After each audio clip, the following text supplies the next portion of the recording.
I'm just kidding.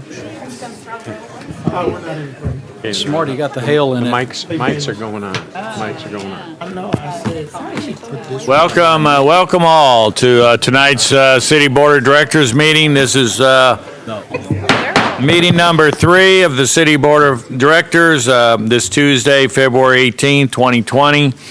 And welcome each and every one of you to tonight's meeting. We'll begin with invocation by Joanne Carter, and I'll lead the Pledge of Allegiance. Please rise.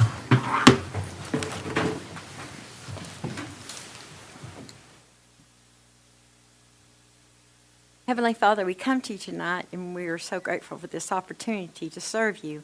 Father, I pray for this board of directors, Father, that have decisions to make, and we ask for the gift of discernment, dear Lord, and wisdom.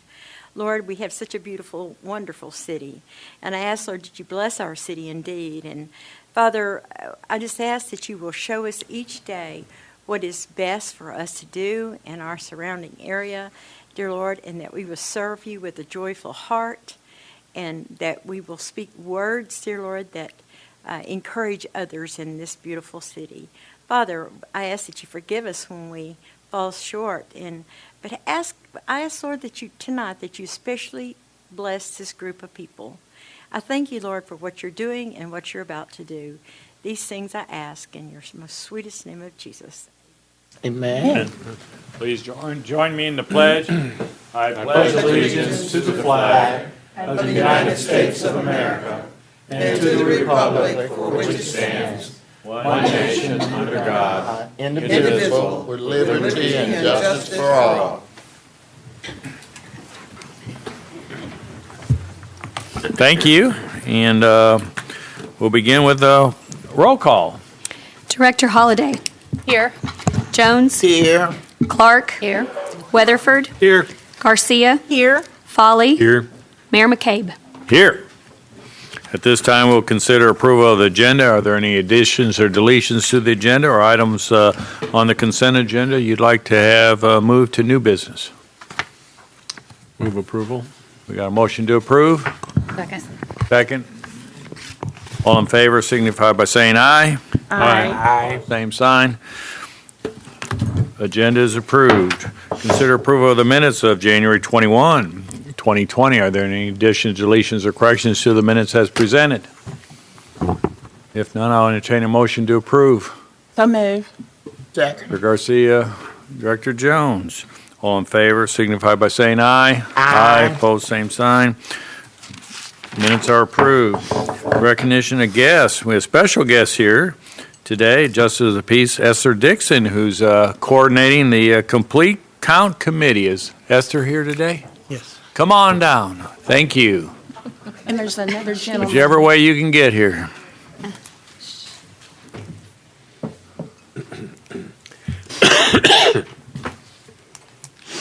Good evening, everyone. Good evening. Evening.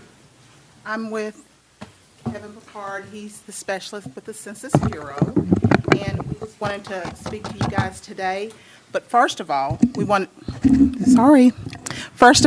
to thank everyone for their contributions to being a part of the census drive. We know that everyone's playing a part in their district and everybody's playing a part in their community. And we just want to thank you for joining in our efforts, the city as well as the county. And we just want to continue our work together. Did you want to say something? Yeah. It's a pleasure to be here tonight. I just want to say thank you to everybody. I know I met some of you last week at the Arkansas Municipal League at the Winter Conference, and that was a wonderful opportunity to do outreach to over 1,000 delegates from across the state of Arkansas. But this census is very important. We're talking about $675 billion at stake for the state of Arkansas, and that comes out to about $7.5 billion for the state. And for every person not counted, we're at risk of losing over $2,500 per person.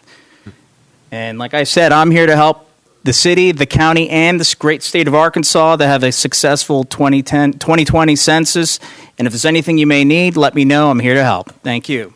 And like he said, the census is every 10 years, and we will not be able to correct it until 2030. So we want to make sure that we have an accurate count this year, that we count everybody in the right place, everybody once, and only once. And anyone that's interested the community that's interested in playing a part in a census job. The jobs start at $17 an hour. They have a flexible schedule. They're looking for anyone that's a retiree, college students, high school students, or anyone that's wanting to play a part in the community to just get out and be a community advocate. So if you guys have any questions or... Yes, sir. Esther, for the viewing audience, Yes, sir. can you go through a little bit of explanation on how this is going to roll out for the community? Yes, sir. April 1st is Census Day, and you will have 3 options to complete your census. You can either complete it online, you can complete it by calling over the phone, or you can do it the old-fashioned way with the paper form. Everyone should receive it in the mail. 95% of the community will receive an invitation in the mail, and 5% will receive a census taker at their door, taking it from them at the door. Okay. Thank you. Thank you. Any other questions? I know County Judge Darrell Mahoney tasked Justice of the Peace Dixon with this charge, and she's done a very, very admirable job, and she coordinated a video of County Judge Darrell Mahoney and myself promoting, everybody counts, count once, count in the right place, and that will be airing. I'm not sure exactly how you're using that, but at the same time, we really got to count everybody, and it seems like this has kind of caught fire across the country, and everybody is gearing up for the census more so than what has been in the past years. And if we don't count our noses, we're going to slip behind needlessly. Yes. So we have to count everybody's nose at least once. Yes, it affects everyone and it benefits everyone. The funding that we have in our community, SNAP programs, the free lunch programs, Medicaid, Medicare, that all comes from those fundings, as well as streets and roads and hospitals and law enforcement. All of that comes from that funding. So it's very vital that we have a complete and accurate count for 2020. And that complete count is regardless of your status here in the United States. Yes, sir. Yes, sir. We want everyone to complete a census form, whether you're a citizen or not. If you're living in the community, you count, and we want to make sure. That would not be held against you. Yes, sir. Any information on that census questionnaire will be only used for data purposes, and it will not be shared outside the Census Bureau. All those in the state of Arkansas, all those in Garland County, all those in Hot Springs are utilizing services, and the distribution of those $675 billion Yes. is based on, in part, utilization of those varied services. That's why it's very important that everyone participates. Every man, woman, child needs to be counted. Because if we don't get this done correctly, we're going to have to wait 10 years to get it right. And that's something we can't afford. Think of all the money that's going to be lost, all the money that's needed here for the town, for the county, and for the state. So, like I said, we're here to help. Anything you may need, let us know. I love working. I used to live here in Hot Springs, used to be a park ranger in Hot Springs National Park. So it's great to be back here. Thank you. We have some packets that we handed out to each of you, but if you have any questions, you can just see me, and I will assist in any way you need. Director Garcia? Could you let the public viewing know the how to apply for a job? I've heard from Yes. people interested in that. Anyone interested in a job, you go to 2020census.gov/jobs. 2020census.gov/jobs. Or you can see me, and I can assist you. Thank you. Thank you. Very good, thank you. If you're an elected official, I understand you can't work. You can only volunteer. Yes, I'm volunteering. I am not. No, I'm talking about me. Yes. Us elected officials cannot work. We can only do it for free. Volunteerism, right? At its finest. Yes. Thank you. Thank for you your all work. very much. Thank you. Appreciate you.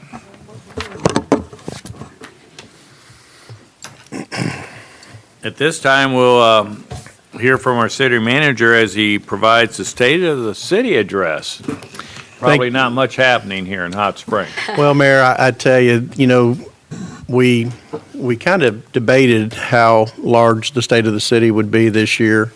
And we're pulling some of the things out of the State of the City report. And really, this becomes a record that will be part of our city's history for years to come. So we started adding those things back in because there are some great accomplishments that we have made. And there are so many cities in Arkansas and in our country that can't talk about these, and their State of the City may be 3 or 4 sentences. So tonight I have a rather lengthy one, but I think it's good information that we're very proud of. We're pleased to present. We'll have a condensed version every year. I'm asked to give the State of the City to several civic organizations, and we'll have a more condensed version for that speaking circuit. But tonight I'd like to share with the board, as it's really the only time of the year that we get to highlight in an open session all of the things that have transpired in 2019 and that are continuing to happen. So I'm Very pleased good. to present. Have a way. We're all ears. Thank you. This is where you want to be. Hot Springs National Park, Arkansas. Hands down the greatest home for residents, visitors, and businesses. Being a native of Hot Springs, I might be biased, but the significant changes in our city over the years are evident today more than ever. The city I'm seeing has me encouraged about the hot springs we are shaping for the current and future generations. The rising tide of our progress has been powered, I believe, by working together. It is happening at all levels in our city, across Garland County, the business community, and within our state and federal governments. It is a privilege to be before you this evening as your city manager and my second State of the City address to share the accomplishments and achievements of 2019. The past year, we have continued to have national recognition bestowed upon our community.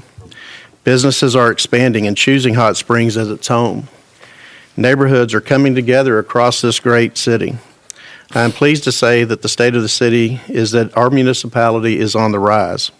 We are surging forward with optimism based on the experience and evidence that our city is, in fact, getting stronger. We continue to be the destination of choice for quality of life amenities that one rarely finds all in one place. The healing waters, outdoor recreation, a beautiful and vibrant downtown, and numerous festivals and attractions make Hot Springs one of the best places in America in which to live, work, and play. None of this would be possible without the dedicated and supportive leadership of the Hot Springs Board of Directors. The board's adopted goals and priorities have provided a number of projects and initiatives that have contributed to making Hot Springs such a remarkable place. Please allow me to take some time to talk about the state of our fine city. Hot Springs is happening. The tagline for a city is more appropriate now than ever. The popular Northwoods Trail System continues to keep Hot Springs on the short list of the premier mountain biking destinations in the United States. The project has a true collaboration between Visit Hot Springs, the City of Hot Springs, Garland County, Hot Springs National Park Service, and the Walton Family Foundation. A $648,000 Walton Family Foundation grant for Phase 1 was matched by Visit Hot Springs, followed by a $450,000 Walton Family Foundation grant to Garland County for improvements to the existing 10 miles of trails in addition of a bike skills area with the Cedar Glades Park. The Northwoods Trail System is connected to Cedar Glades Park, giving the residents of Hot Springs as well as visitors convenient access to 26 miles of mountain biking and hiking trails. It is not uncommon to see bikes attached to cars with license plates as far away as New Hampshire or Oregon throughout the year. In fact, only 5 states have not had visitors to the Northwoods Trails, evident by the 30,000 mountain biker usage counts. More than 2,000 acres of pristine wilderness provides the backdrop for some of the finest trails built by experts at the International Mountain Biking Association. Currently, there are 16 miles of mountain biking trails comprised of green, blue, and black single-track, multi-track, flow trails, jump lines, and an unforgettable Lucky 13 expert section. The Northwoods Trail System will total over 44 miles when complete, all less than 1 mile from our downtown business district. This quality of place investment is already having a tremendous impact on community health and the economies of our city, region, and state, and we are just scratching the surface of the potential it has in the years ahead. And they're off, quite literally. Oaklawn President Louis Sella wasted no time in being the first of 4 licensed casinos beginning a large-scale expansion in late 2018.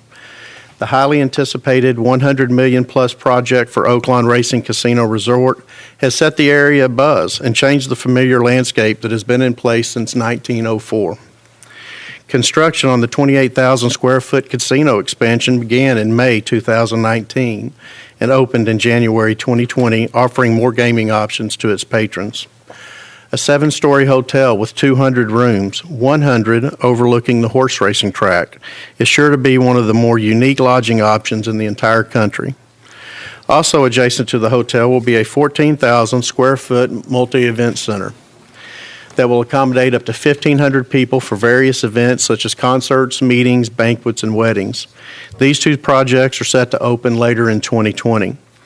The employment impact has been significant, with a labor force of roughly 2,300 involved in the construction and an additional 400 full-time employees to be hired once the expansion is complete. All of these together are keeping Hot Springs as one of the top tourism destinations in the South, as well as among the nation's elite vacation and recreation locations. The Oaklawn Racing Casino Resort project is huge, but it is certainly not the only project making a splash. Lodging offerings throughout the city are experiencing reinvestment at all levels. The former Clarion Resort on Lake Hamilton was closed in 2019 to undergo a $20 million plus makeover and recently reopened as the DoubleTree by Hilton of Hot Springs. The head-to-toe renovation includes an all-new restaurant and bar along with 142 modern guest rooms. The DoubleTree has also taken advantage of its prime location on Lake Hamilton by offering new boat docks, lakeside pool and cabanas, and terraces. Another 35,000 square foot hotel, rising 4 stories, will be a new offering in the Central Avenue corridor. The $5 million construction cost will become a microtel by Wyndham, offering 110 guest rooms. That investment will be much more once it has its furniture. Numerous historic properties have also undergone full-scale renovations and offer accommodation meeting the needs of Hot Springs' varied and discernible visitors. The reopening of the Hotel Hell, formerly known as the Hell Bathhouse, garnered statewide attention with the Excellent in Preservation through Rehabilitation Award at the 2019 Arkansas Preservation Awards ceremony. The exterior was remodeled in 1914 to its current classic revival style. The interior has now been remodeled and restored to include a mix of modern and mid-century modern style. The Happy Hollow Motel on Fountain Street has kept the Art Deco styling with newly appointed guest rooms all tucked into the slope of the Hot Springs National Park's North Mountain. The Best Court Motel has also been painstakingly restored to its former glory as one of the oldest continually operated motor court motels. These type of motels came about at the beginning of automobile travel, giving rise to roadside attractions and drive-up dining options. The Cleveland Arms Building, which was constructed in the 1940s as a housing option for returning veterans of World War II, is finding new life as a hotel. By staying with the rare art modern style, guests are sure to be impressed by the designs of noted architect I.D. McDaniel. The close proximity to all Hot Springs has to offer along Central Avenue is also a big draw. As the birthplace of spring training for Major League Baseball, it is only fitting that Hot Springs has a world-class baseball complex for our community. The upcoming Majestic Park promises to be a facility that not only brings back youth baseball to the city, but also one that provides a venue for large tournaments for teams from across the country. A citywide special election approved up to $8.5 million in bonds to fund the revitalization of the 1900s spring training site of the Boston Red Sox and Detroit Tigers. Project funding will come from the 3% advertising and promotion tax on lodging and prepared food. A generous $500,000 grant from the Oaklawn Foundation kicked off the project, which will feature all artificial turf fields with a historic theme honoring the great baseball history of the Spa City. Arkansas-based telecommunication provider Ritter Communications stepped up to the plate in more ways than one in 2019 by first providing a $50,000 grant to the Majestic Park project. The big announcement came on top of a $7 million investment by Ritter Communications to bring high-speed internet to the Hot Springs area in February 2019. The lack of broadband connectivity is a glaring weakness that is sometimes easy to miss with all the great things happening in Hot Springs. Fast internet access is an economic essential, very much like any other utility: water, gas, electricity. A community with little to no broadband is a community on the decline, which is the exact opposite of Hot Springs, Arkansas. So we are grateful to have Ritter's ultra-high-speed fiber internet connection that will provide fast and reliable connections to Hot Springs businesses, giving them a competitive advantage in service and pricing. The Hot Springs Comprehensive Plan, known as Envision Hot Springs, has been in full swing throughout 2019. Previous comprehensive plans were far outdated in viewing the hot springs we all see and experience today. Envision Hot Springs will be a key document in guiding public policy for future development-related decisions and investments. The plan itself looks to capitalize on the many great things that make Hot Springs the place to be, given our national park, vibrant downtown, flourishing new businesses, and beautiful lakes and scenery. Our engaged citizens have provided input and community vision to assist city leaders as they make decisions that will impact residents over the next 20 years. In the coming months, the Hot Springs community will get the one-in-a-decade opportunity to participate in democracy, courtesy of the census. Never before in history has a census been so complicated by politics, but the census is not political. It is a simple 9-question form that provides the government with essential information needed to serve you. Our population count is used to distribute billions of dollars in federal and state funding for critical needs like highways, schools, health facilities, and many more community programs. To ensure that all Hot Springs residents are counted, we are working with the Census Bureau and the Garland County Complete Count Committee to provide information to the public and to make the census as accessible as possible. Please get engaged now and make sure your voice is heard and you are counted. When the City of Hot Springs announced in September 2019 it was transitioning to solar energy, it was one of the largest cities in the country to make the move to 100% solar. We were actually the 6th in the country. Partnering with Scenic Hill Solar of Arkansas, Hot Springs will have more than 30,000 solar panels stretched across 80 acres of city-owned land to power all city operations. The project will save citizens an estimated $30 million over the next 30 years in energy cost as the 12.75 megawatt solar power plants come online. A solar power plant of this size represents roughly 10% of all the solar that has been installed in Arkansas. So Hot Springs is definitely keeping Arkansas true to its name, the natural state. The long-awaited Lake Ouachita Water Supply Project has taken shape with an exciting step forward to bring the 2022 completion date into focus. Contractors began the task of boring 2,600 feet through Blakely Mountain to test core samples, preceding the pipe installation for gravity-flowing raw water from Lake Ouachita to the treatment plant 17 miles to the south. Some 15 million gallons a day of raw water will be delivered to the property purchased for the treatment plant located off Amity Road. This unique approach will save significant dollars by minimizing pumping costs over the life of the water plant, all based on the water intake location. Another milestone was achieved with the signing of the DeGray Lake Water Storage Agreement with the United States Army Corps of Engineers. The City of Hot Springs, along with our partners at Central Arkansas Water, requested 120 million gallons a day to be withdrawn from the main reservoir or upper pool of DeGray Lake.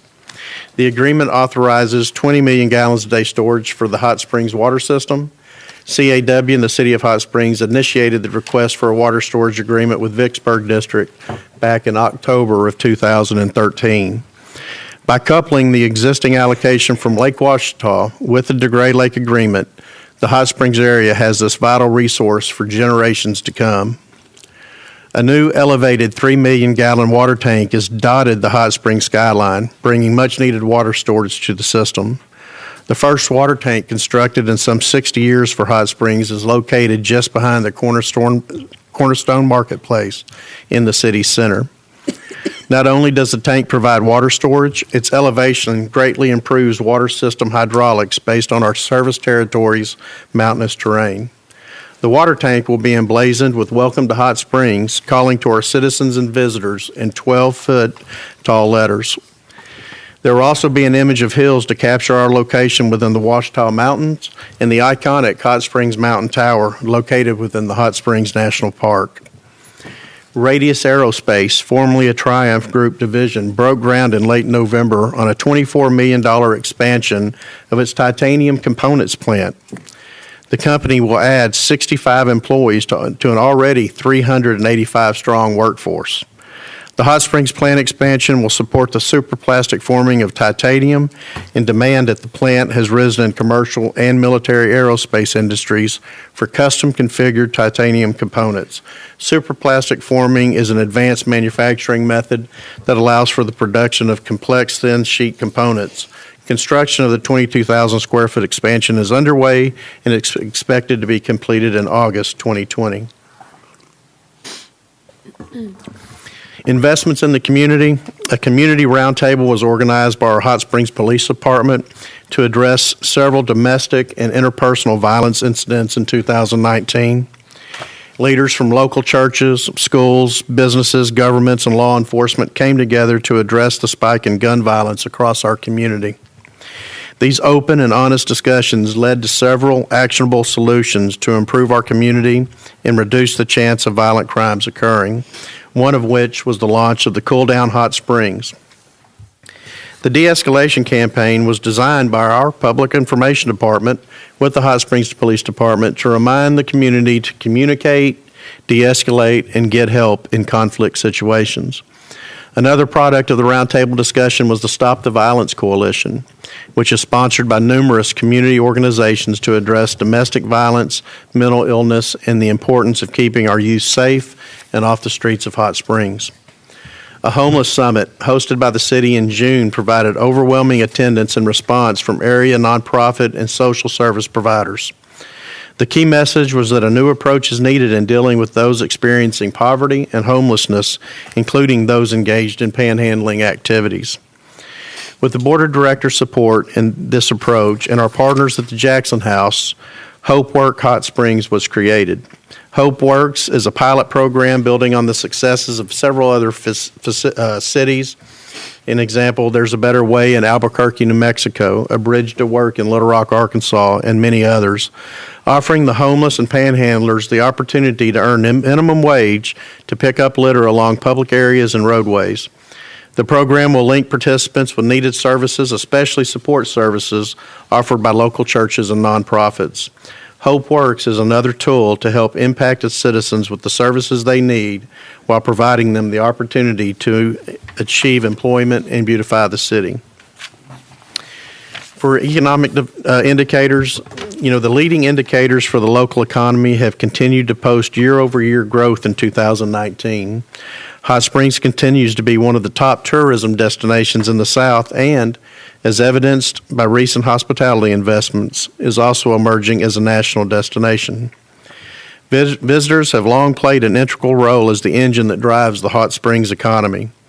Visitor space spending generated more than $57 million in state and local tax revenues in Greater Hot Springs area that amounted to a whopping $685 million in total visitor spending.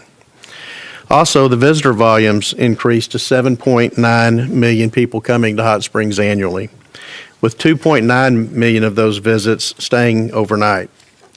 The travel and tourism industry supports approximately 7,000 local jobs and contributed to the drop in the unemployment rate to 3.4%.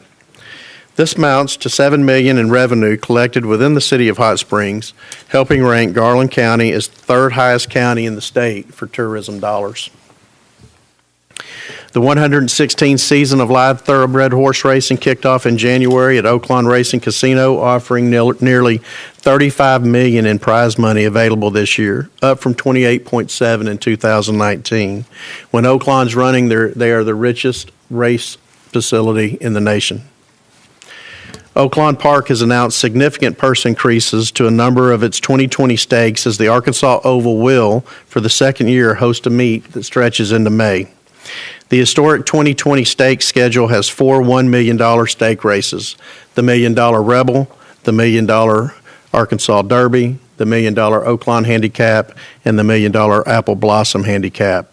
Over 1,500 people are employed during the racing season, making Oaklawn Racing Casino Resort one of the region's largest employers. As previously mentioned, new tax revenue laws passed in 2018 regarding casinos will provide a much larger distribution to the municipality and the casino and the county where the casino is located. This became effective in July 2019, which resulted in a significant increase to Hot Springs from Oaklawn. During the first 6 months of 2019, our revenue was $1.2 million. During the last 6 months of 2019, our revenue was $1.9 million, an increase of 83% over the same period last year. With the opening of the additional 28,000 square feet of gaming area, revenues will surely increase even more. On the building and development front, existing residential supply has remained tight with an increased interest in the local housing market. Also, the continued decline in distressed properties is one of the many signs pointing to a much improved housing market compared to the Great Recession. Hot Springs had 176 foreclosure filings last year, which was down 22% from 2018. New residential building permits in 2019 totaled 51, with a valuation of $13.1 million across the city. New commercial building activity has greatly exceeded prior year totals valued at more than $139 million, which was a 167% increase over 2018. However, that does include the Oaklawn expansion projected at $105 million. Additionally, 300 permits were issued for existing commercial building work, in total valued at more than $15 million. Historic downtown Hot Springs continues its popularity as a vibrant place in which to live, work, and play. In 2019, the area saw massive growth with $14.5 million in capital investment, including 32 new business startups. The rate of property sales continued to climb, with 15 commercial properties of more than $12 million changing hands.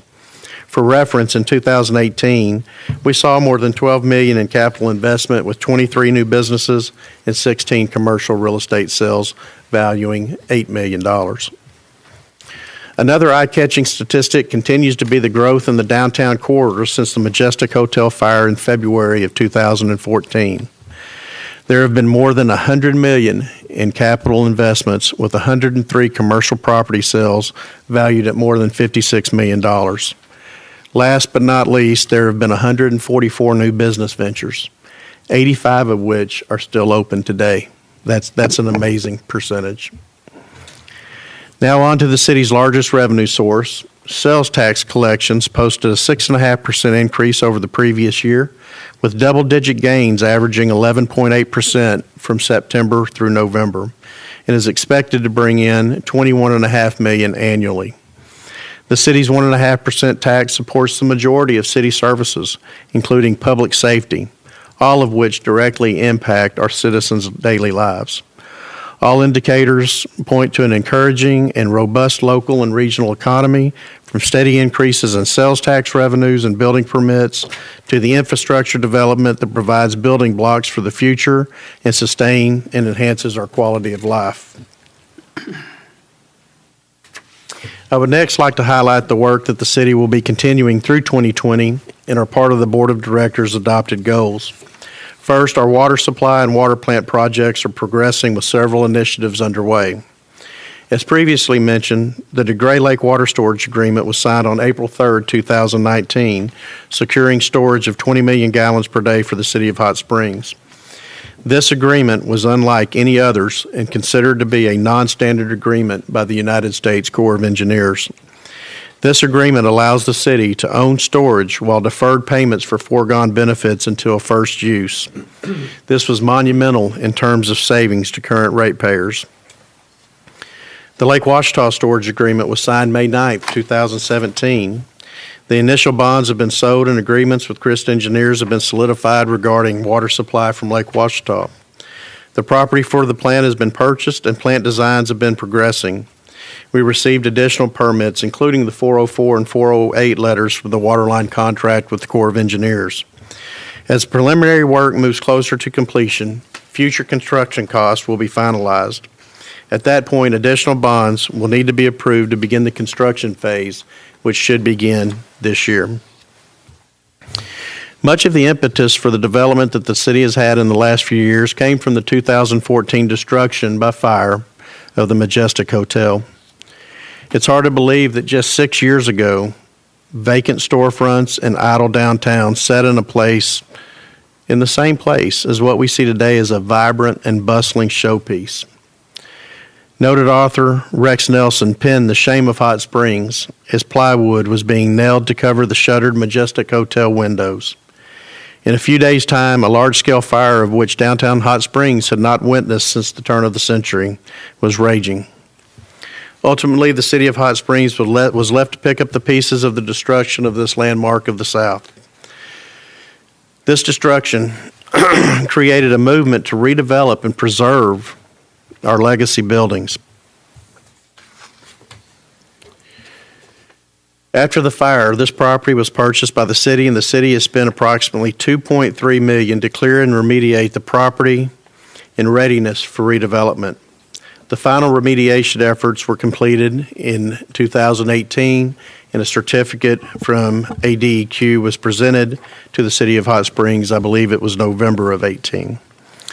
Our economic return on the Majestic Hotel investment has been delayed. However, based on these statistics, 103 commercial property sales representing a total sales value of $56 million, with more than $100 million in capital investment that I just mentioned, I think our gamble was a wise one. The redevelopment planning focused on the board's four guiding values: enhance economic opportunities, improve the local quality of life, and enhance the visitor's experience, celebrate the natural wonder of our thermal water, and respect the arts, culture, and history of Hot Springs. We have issued a request for proposals for the Majestic site for well-qualified developers or teams for this unique opportunity. The Majestic site's location along Central Avenue is the most important stretch of urban street in Arkansas and among the most iconic stretches in the entire South. The future economic impact of this project is considerable and will forever change the North Gateway into downtown. A salary survey was conducted as instructed by the Board of Directors in 2019. This is a move towards allowing the City of Hot Springs to be competitive with our salaries and retain quality employees, as well as attract new ones to come and serve this great community. Staff will be proposing an improved compensation plan that will provide employees with the path for professional development citywide. Also, the first ever citywide employee survey focusing on job satisfaction and engagement was conducted. The response rate was 67% across our 630 employees, which has provided valuable feedback, those that we can celebrate our successes, but also to evaluate our weaknesses. Our employees are the greatest resource we have, and we are focused on recruiting, motivating, and retaining the best possible workforce. The current long-term unfunded capital needs that exist are the fire department improvements, to include a new station in the 7 South area, the Arkansas School for Math and Science and Arts, the old hospital demolition, and then potential roadway improvements, for an example, Belding Street extension to Malvern Avenue. The largest being the demolition of the old hospital building. Staff has established a restricted fund for 90% of the new gaming revenues received as a result of Amendment 100, which took effect July 1st. The current short list above will take several years to accomplish with this new restricted fund. However, we do have the ability to bond against these revenues should the need arise. The fund is growing at a pace that a 7 South fire station could move forward in phases, potentially purchasing land in early 2020. Staff has not been given an update on the potential date for the School for Math and Sciences vacating of the old hospital, but with this fund, we'll be well positioned to do so. As a professional managed city, Hot Springs offers a wide range of services to our residents and our many visitors. The core function of a city government is to provide quality of life, basic services, public safety, police and fire, recreational opportunities for our citizens, young and old, water, wastewater, streets, and drainage, Excellent city services are essential to our residents, and they have come to expect this now more than ever. Several of accomplishments. The new Solid Waste Administration building has been completed. Staff has moved into that location the first week of July. If you haven't been by there, please take a moment to do so. The public safety radio communications continues to progress. However, the closure of ACTI has caused unforeseen delay. The radio project was on pace to be operational by the end of this year. However, with this closure of ACTI, it will probably set us back another year. The final shelter of our radio communication systems was delivered in June to Crown Castle. It's a site located off of Fox Pass Road. Our SBA site construction there in front of Rod's Pizza is complete. Again, with ACTI closing, we're going to need 2 additional sites to make up for the dish that we had planned there. We're currently working through those negotiations, and hopefully we'll have something to the board soon. The 911 dispatch center is progressing at a fast pace, with much of the work happening in various areas simultaneously. The new radios are scheduled to be online prior to the completion of the additional towers. We're going to go ahead and get those radios out. All 1,600 Royal water meters have been replaced, providing automated consumption readings without the need to drive by or manually read. The solar equipment for our new antenna has been completed and it has been certified. The dam improvement projects on the 4 dams holding Lakes Bethel, Dillon, Sanderson, and Ricks are in progress. All vegetation has been removed and rehabilitation of all 4 are in various stages of completion. To date, $3 million of a potential $3.2 million budget has been expended. The $3.5 million switchgear master control center project at the Ouachita treatment plant is nearing completion. The contract with Brown Engineers to design, construct, and implement the new switchgear integration into the existing system was awarded in July. That location site has been cleared, foundations poured. We've accepted delivery of the switchgear itself and is currently being connected into the system. The Hollywood tank repairs and painting are complete at a cost of $650,000. This included renovation of the interior and exterior of the tank, as well as adding a mixing system. $450,000 on the industrial park tank improvement project is complete. This also included installation of mixing systems and painting the interior and exterior, very similar to what we did in Hollywood. The regional wastewater treatment plant tertiary filter plans have been approved by the Arkansas Department of Environmental Quality and the Arkansas Department of Health. Construction permits have already been received and the bid specifications are complete and it will soon bid out. That will change the amount of wastewater that we're able to treat at that plant. It's the first major expansion that it's had since it was built. RJN has completed the 3rd phase of a 3-year leak detection survey. Distribution crews have been following up with repairs on leaks as they've been detected. This is part of our ongoing efforts to diminish unaccounted for water due to loss. We've accomplished a significant reduction and we're very proud of the work that these individuals have done. The 7 North Widening Project, that relocation work is scheduled to start this month. It's going to be about a $100,000 project for water, close to $675,000 for wastewater, and again, it's to relocate our utility lines to make way for a widening project. The new Reverend James Donald Rice Park was built and completed in 2019 with a dedication held in June. Key features include a full basketball court, swing set, benches, drinking fountains, and a rain garden. Our sponsors plaza on the Greenway was built and completed in 2019. That dedication was also in June. We've redesigned our cityhs.net website. Public Information Department was in consultation with Civic Plus representatives for more than 6 months. The result is an updated homepage, a new design theme throughout the website that is ADA compliant, including new and additional photos, improved navigation, and more features such as comprehensive calendar. Our Information Systems Department deployed new citywide firewall in May.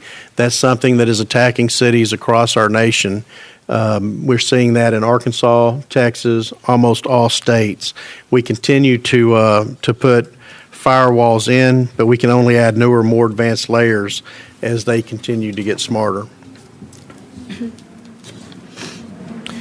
Work has begun on Phase 2 of the David F. Watkins Memorial Park. This park will serve as a stormwater mitigation project as well as an amphitheater and playground for entertainment and recreation.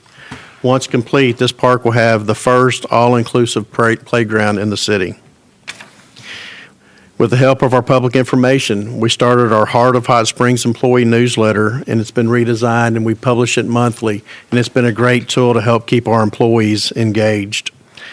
The city worked very close with Hot Springs World-Class High School and Superintendent Dr. Stephanie Nahus on a complete renovation of the Kimmery Park tennis courts.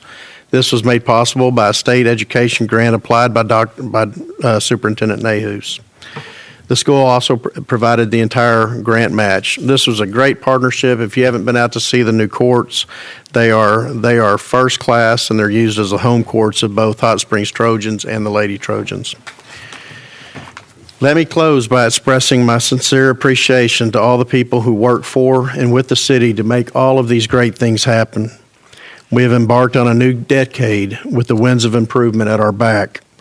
While the progress we are seeking today is gratifying, there remains much hard work and dedication to keep Hot Springs surging ahead. We still face daunting challenges, and too many of our residents and neighborhoods have yet to be touched by our recent progress.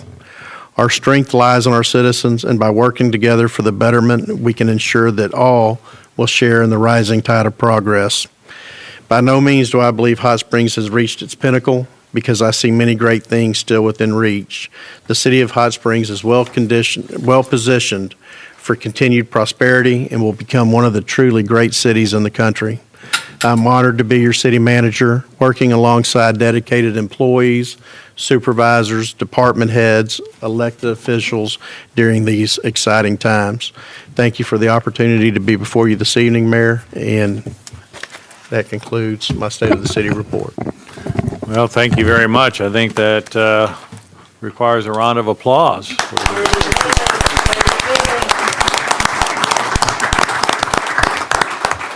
I do want to thank Lance Spicer, Aaron Street, and our Public Information Department, and Sheila Winter. They really, in harmony as an editor, they really did a great job in helping put the State of the City together. And I can tell you that for the first time over the past year or so, everything seems to be gelling. There is no one person in our organization that's responsible for any of these things, from our city attorney to myself to our staff.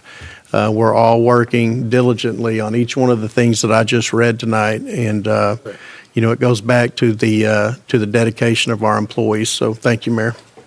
Well, thank you, and I think we'll probably see a little thicker report even next year as we, if that's possible. Let's hope we're lucky enough to get that. Well, I think we're on the way. This past weekend with Valentine's Day on Friday and big horse race on Monday, and the town was full and everybody's having a great time. I know you sent an email out regarding one business that had expressed that they had some, I believe it was record weekend for them, and I know downtown was bustling.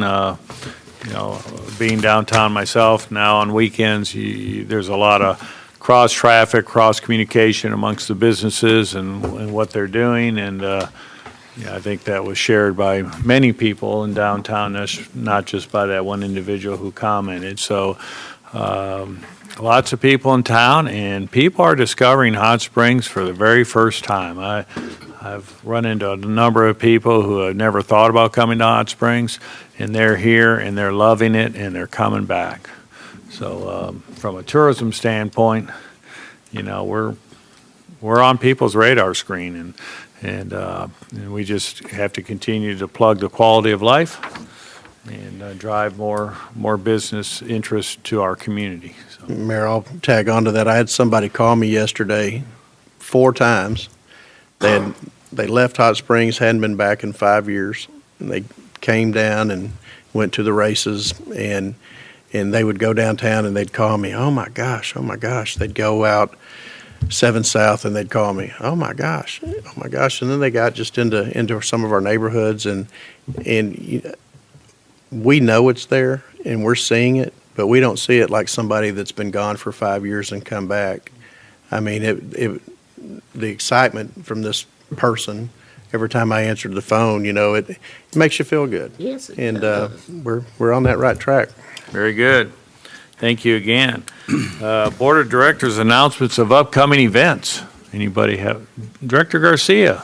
Thank you, Mayor. I have 2 announcements. One for tomorrow, Wednesday, at 4 p.m.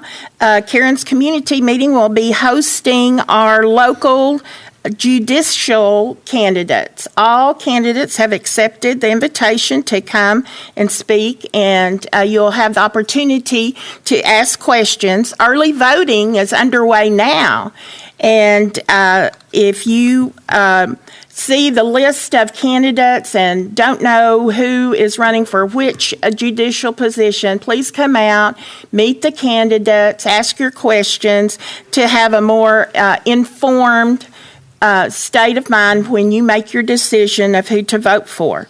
And also on Thursday, the Arkansas Department of Transportation is hosting a meeting beginning with an open house out at Crossgate Church at 5:30.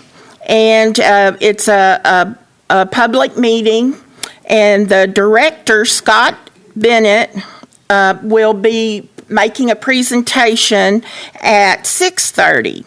So if you have input on where they should be looking at in the future, we have a lot to be thankful for what they've done in the Hot Springs and Garland County area now with the improvements into Hot Springs, especially on the 70 East Highway.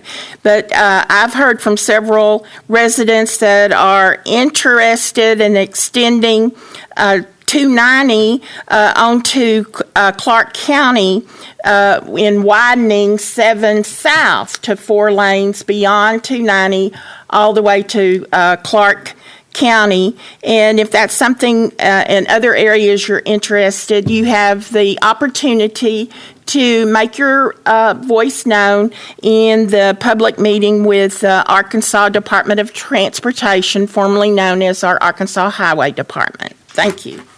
Thank you. Any other, Director? On Saturday at 5:30,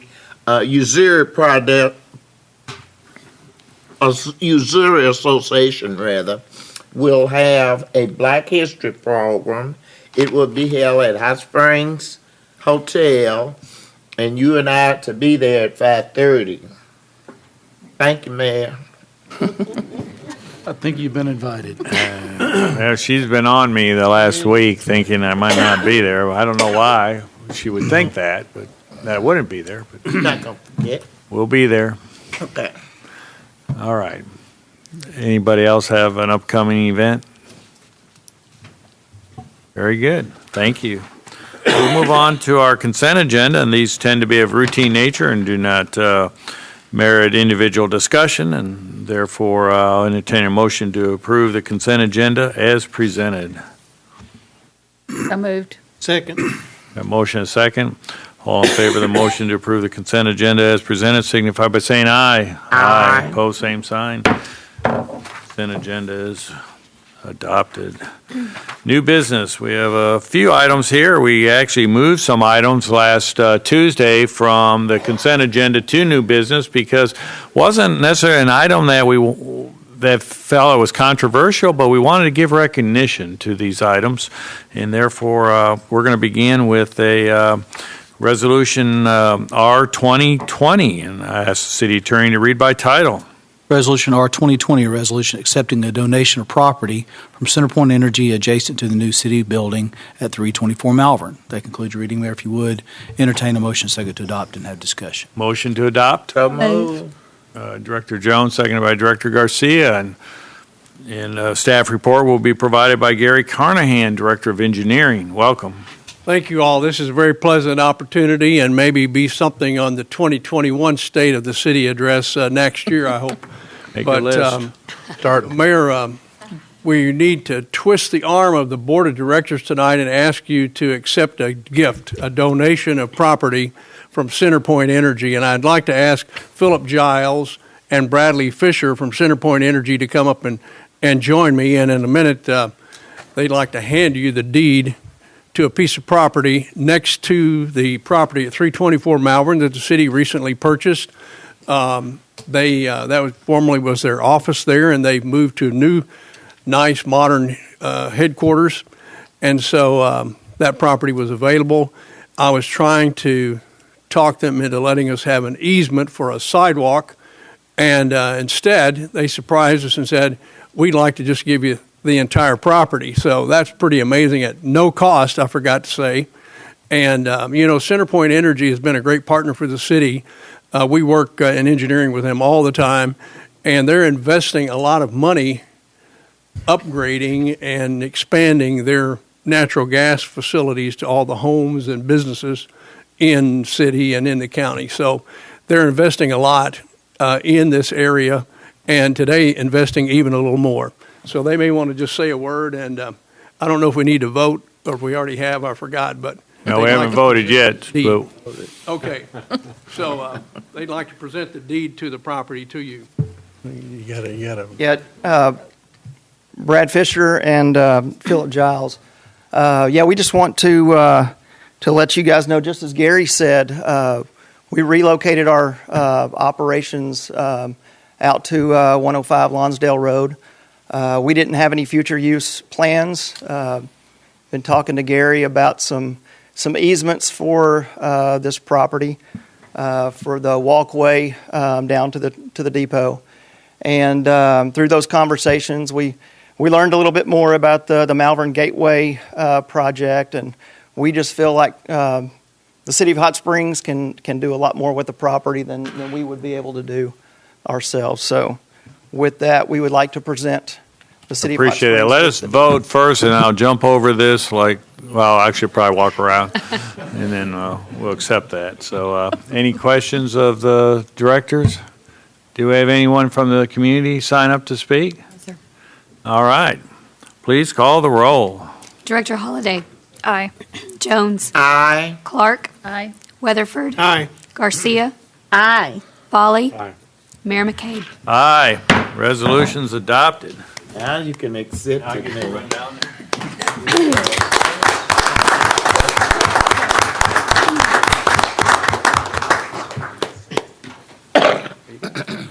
Thank you. Thank y'all.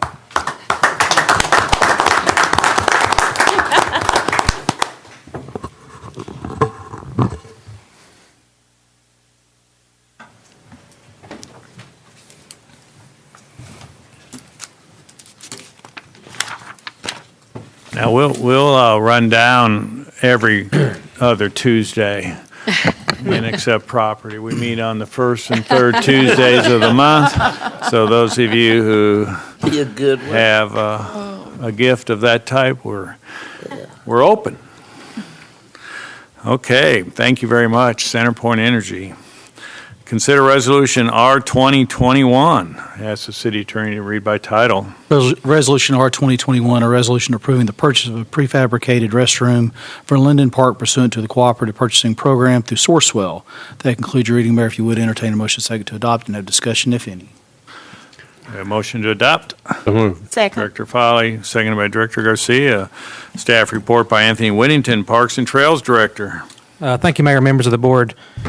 This is to authorize the purchase of a prefabricated drop-in-place restroom for Linden Park using the $97,581.48 in the Community Development Block Grant funds. The City of Hot Springs receives federal funding from the U.S. Department of Housing and Urban Development as an entitlement grantee of the Community Development Block Grant Program.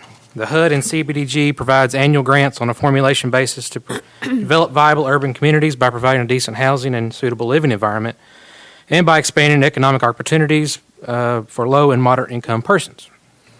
Between the years of 18 and 19, CDBG funding was allocated through Resolutions 9278, 9461 to the replacement of aged restroom at Linden Park to a drop-in-place prefabricated unit similar to those installed at other city parks. For example, energy, family, baseball trail park, those type of restrooms. This eligible CDGB project was requested by the Whittington Valley Neighborhood Association in cooperation with Parks and Trails Department and was reviewed and recommended by the Community Development Advisory, or CDAC, following public discussion. The restroom manufacturer is CXT Incorporated, which is an LB Foster company, and we've had experience, like I say, in those 3 parks that I named. And this is going to be purchased through the Sourcewell Cooperative Purchasing Agreement for tax, delivery, and placement. Very good. Any questions of Mr. Whittington? Thank you. We have one member of the public that has signed up to speak on this matter, and Mr. Mark Toth. Would you please come forward and restate your name and your address and district number, please? Yes. Good evening. My name is Mark Toth. I'm president of the Whittington Valley Neighborhood Association in District 1. I just wanted to come up here and thank people. I know it's rare for city staff and for you all to get thanks from people. It's part of the job. You get criticized quite a bit. So I wanted to say thank you. And there's a couple of people in particular I'd like to thank. I'd like to thank Anthony Whittington for working with the Neighborhood Association to get these funds in place. Dorothea Yates and Mary Burks, the city's purchasing manager. The city put it out for bid 3 times. That process is very complicated, and they did a good job on that and helped us out quite a bit. And then when that didn't work out, they're going to purchase them directly from the manufacturer, Kathy Selman and Michelle Sestilli, who work with the CDBG program. And finally, Bill Burrows, who approved payment of the sales tax with some of the off-cycle CDBG money. Hopefully the city, like I have anything to do with this, can file for a tax rebate and get some of that money back. But again, thank you very much. I think people in the community are very much looking forward to getting those bathrooms, which I've described as kind of 1950s women prison movie style, replaced with the new modern ones. Thank you very much. Thank you. Any discussion amongst directors? Director Garcia. I just wanted to add, I heard from some families that children participate playing soccer on that field and are very much in favor and appreciate the city looking at this. And I don't see any of them here, but it is used a lot by families. Yes. Any other comments or questions of the directors? Hearing none, please call the roll. Director Jones. Aye. Clark. Aye. Weatherford. Aye. Garcia. Aye. Folly. Aye. Holiday. Aye. Mayor McCabe. Aye. Resolution's adopted. At this time, we'll consider Resolution R 2022, and that's the city attorney to read by title. Resolution R 2022, a resolution revising the 2020 budget by appropriating funds for certain prior year expenditures. That concludes reading. Mayor, if you would, entertain a motion second to adopt and have discussion, if any. Motion to adopt. So moved. Director Jones, seconded by Second. Director Clark. And Ms. Doretha Yates, Director of Finance, will provide the staff report. Thank you, Mayor. Every year at the end of the year, our budgets expire, and we continue to do business, and we've issued purchase orders, we've made plans, and we haven't been able to finish those within the calendar year. So the purpose of this resolution before you tonight is to reappropriate funds that we plan to spend in 2019 on things we had ordered, et cetera, that we weren't able to. The list this time was pretty extensive, and I think that's kind of a reflection of all the good things that are going on that our city manager talked about earlier. But you did have a list in your packet. A number of those were large construction projects that were started that are still ongoing. Another item was the $150,000 of reappropriation of some funds to help us complete the 324 Malvern Avenue building. Very good. And that is going to be in the next State of the City. We're going to make it. Any questions of Director Yates? Thank you. We had no members of the public sign up to speak on this item. Discussion amongst directors. Hearing none, please call the roll. Director Clark. Aye. Weatherford. Aye. Garcia. Aye. Folly. Aye. Holliday. Aye. Jones. Aye. Mayor McCabe. Aye. Resolution is adopted. We have three more action items. The last resolution item is R20-23. Ask City Attorney to read by title. Resolution R 2023, a resolution repealing Resolution Number 3461 and requesting the enforcement of double parking restrictions in the downtown business district. That concludes your reading, Mayor. If you would, entertain a motion second to adopt. Motion to adopt. So moved. Director Clark, Second. seconded. Director Holliday, thank you. And Deputy City Manager Lance Spitzer will provide the staff report. Thank you. Good evening. As you probably saw from the State of the City address, obviously downtown, there's a lot of development and activity. This item is coming before you, is really looking to help ease some of the congestion and safety issues that happen with commercial delivery drivers when they double park downtown. That's probably a bit of a common occurrence that you've seen kind of throughout the day. The previous ordinance or regulations on the books chopped up those time periods where double parking was to be enforced by the Hot Springs Police Department. You've, as part of your board's goals and priorities, you had set up a parking advisory group in which you've got a couple of your members here this evening. One of the things that they had looked at was how do you deal with the congestion that double parking presents in the downtown, really in looking at the timing and things of that nature, instead of having it chopped up throughout the day to really keep the double parking out of those peak travel periods, was to look at it from 6 to 11. Anytime outside of 6 to 11, Hot Springs Police Department would strictly enforce the double parking regulations. When we say double parking, we're talking about commercial delivery vehicles. And in order to really kind of get the word out, we would hold any type of enforcement for PD police chief had mentioned probably a 30 to 45 day, possibly a little longer depending on how well we can get the notice out, but also to all the delivery units in the downtown to make sure that they're all well aware. But also one more thing we wanted to add was some additional signage to make sure that everyone was really aware of these new restrictions. Any questions of Deputy City Manager Spitzer?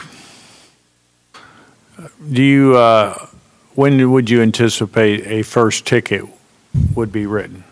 Really, in speaking with the police chief, he was really of the mindset that it's going to be a lot of asking before telling on the enforcement side. So obviously, that 30-day window, we're going to come with a good bit of public notice and make sure that we get the word out. But as far as from a notice standpoint, I think that'll be to the officer's discretion. But the police chief, I believe, was going to err on the side of more asking than telling in the beginning.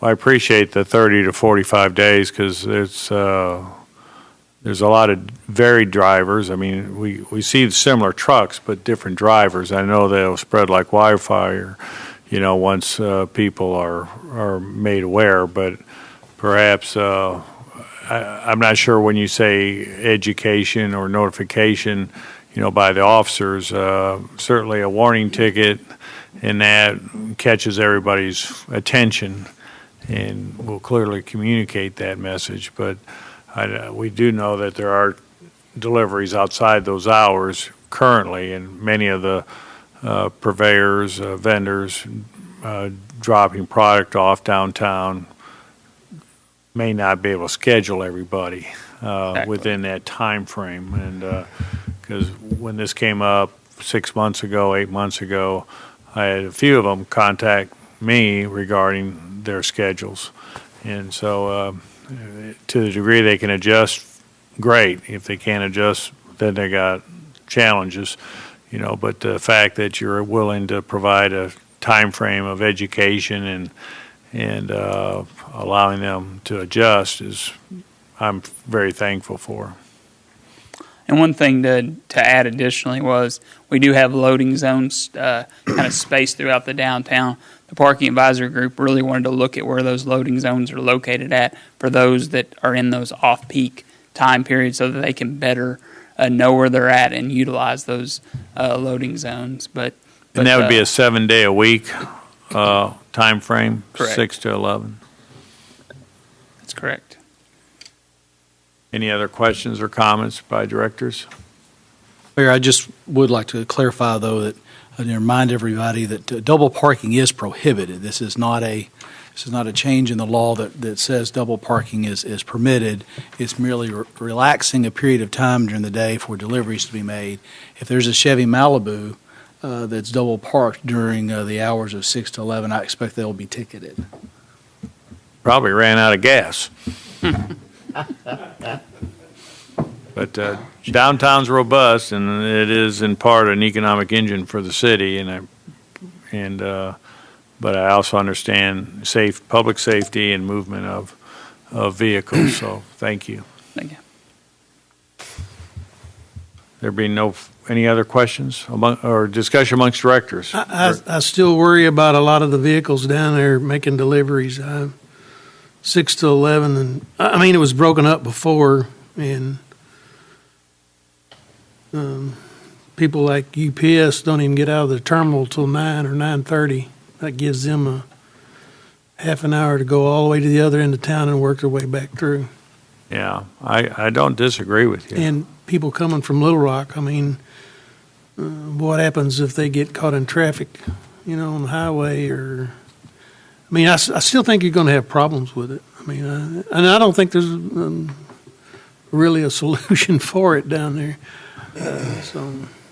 Not that you want to encourage. And now you have more businesses downtown than you had, a year ago down there. You've got a lot more deliveries going on down there, so I think you're still going to have a problem with it. But it's a good problem.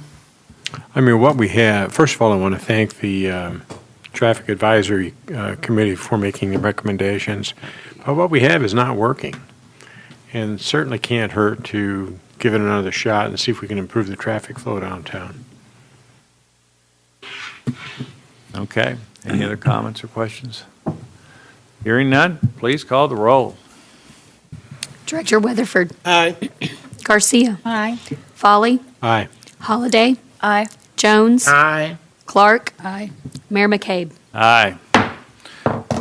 Resolution is adopted.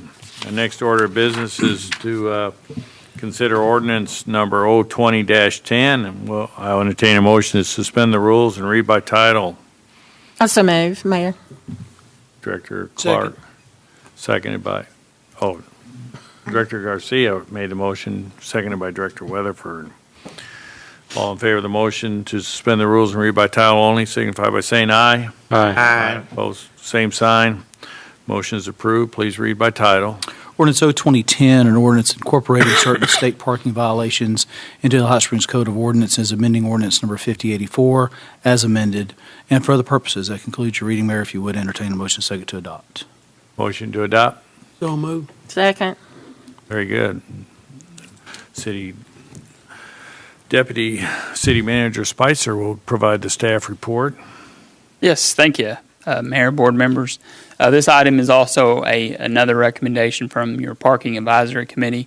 Really, it was wise in the makeup of the Parking Advisory Committee. You've got some that were previous business owners and current downtown business owners. So they speak and hear from a lot of the constituents and people that make up that downtown core. In doing so, some of the parking citations that are not only our residents, but also a lot of times our visitors we're receiving, those are state citations. So they're written on the state statute side. And those are very much more expensive than city ordinance violations. For example, when you get a state citation, you're talking about approximately $185 for a citation, whereas on the city ordinance side, overtime parking $10. Most of the others are $25. The recommendation before you this evening is to remove several of the state statute parking citations and put those on city ordinance. I believe there's 3 specific instances. There will be $25 fines, which obviously bring them more in line with most of the parking citations that the driving public would receive in Hot Springs. Does this cover double parking fines too? It does not. Double parking itself, obviously, if you're outside of the time frames, double parking is I believe that's actually that's a $25 fine. I'm sorry, I misspoke. I think I read that it was reduced from a state level fine of 180 or something. Yeah, so the vast majority of tickets that people probably receive downtown are overtime parking, and those have always been $10 parking. But these other type of violations would reduce significantly. There's some that will not. Those are parking, disabled parking in front of a fire hydrant, things of that nature. Those would all stay on the state citation side of things. This is only on Central Avenue because that's a state highway, right?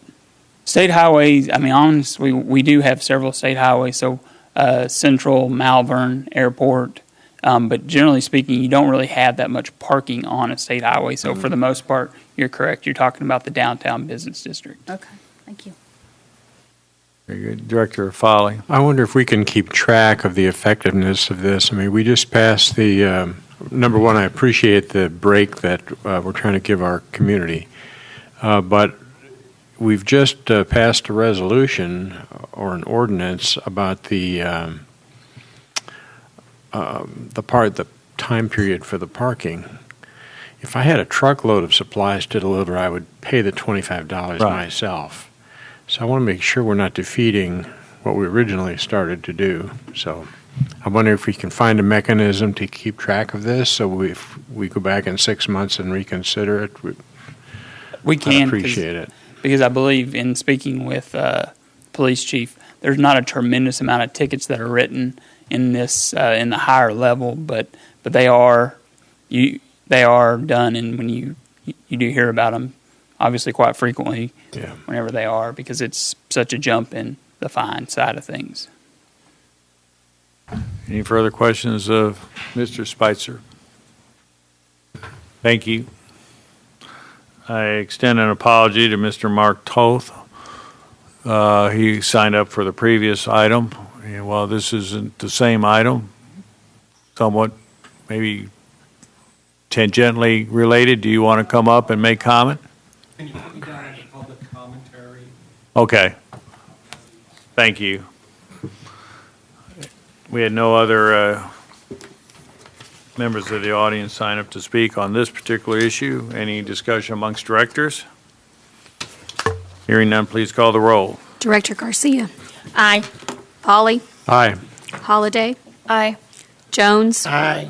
Clark. Aye. Weatherford. Aye. Mayor McCabe. Aye. Ordinance is adopted. Our final action item of the evening is to consider ordinance 020-11. I will entertain a motion to suspend the rules and read by title only. So moved. Director Weatherford. Second. Director Clark. All in favor of the motion to suspend the rules and read by title only, signify by saying aye. Aye. Opposed, same sign. Motion approved. Please read by title. Ordinance 02011, ordinance authorizing an agreement with U.S. Bancorp to provide short-term financing under Amendment 78 of the Arkansas Constitution for certain 2020 capital acquisitions, declaring an emergency and for other purposes. That concludes your reading, Mayor. If you would entertain a motion second to adopt. Very good. Motion to adopt. So moved. Second. Director Garcia, second by Director Foley. And Finance Director Doretha Yates will provide the staff overview. Thank you, Mayor. In the 2020 budget, you all approved the financing of $1,357,700 in capital. This was capital for the general fund, the police fund, the fire fund, and the street fund. The majority of that was for police cars and also for the HVAC system at 324 Malvern Avenue. The state gives us a mechanism to do a 5-year financing through Amendment 78. We went and bid this earlier in January. We had 4 responses. The best response came from U.S. Bank. And the way we bid these is we bid them basis points added to the 5-year Treasury. The 5-year Treasury yesterday was 142, so the rate would have been 183. Today it drop down as it's been bouncing around quite a bit the last few days. But today it bounced down to 138, so that'd be 179. So the recommendation is to approve this financing through U.S. Bank. Any questions of Finance Director Yates? Thank you. We had no members of the audience sign up to speak on this issue. No, sir. Discussion amongst directors? Hearing none, please call the roll. Director Foley. Aye. Holliday. Aye. Jones. Aye. Clark. Aye. Weatherford. Aye. Garcia. Aye. Mayor McCabe. Aye, ordinance is adopted. Mayor, there is an independent emergency clause, which I'll read in its entirety. Section 6, emergency clause, the Board of Directors hereby determines that the instigation and completion of the projects here and above set forth are essential for the public health, safety, and welfare of the citizens of the city and must be financed as quickly as possible. An emergency is therefore declared to exist, and this ordinance shall be in full force and effect from and after the date of its execution. That concludes the reading of the emergency clause. If you would, entertain a motion second to adopt it. Motion to adopt. So move. Second.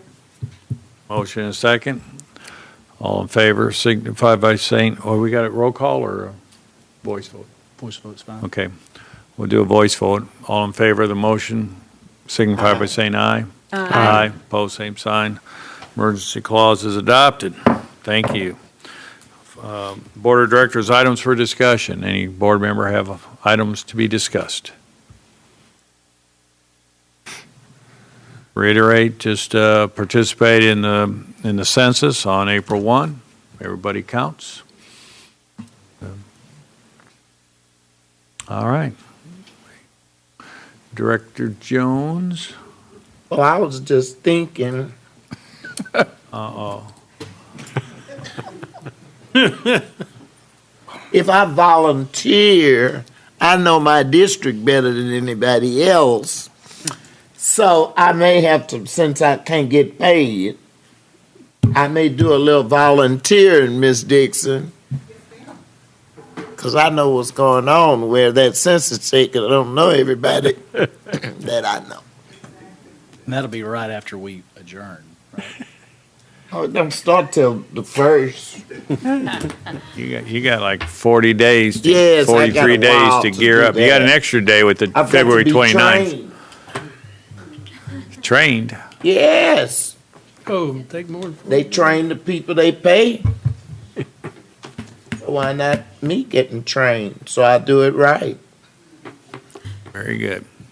Thank you, Mayor. All right, we're still waiting on you, Director Jones. Since there's no further business of the night, I move that we adjourn for the night.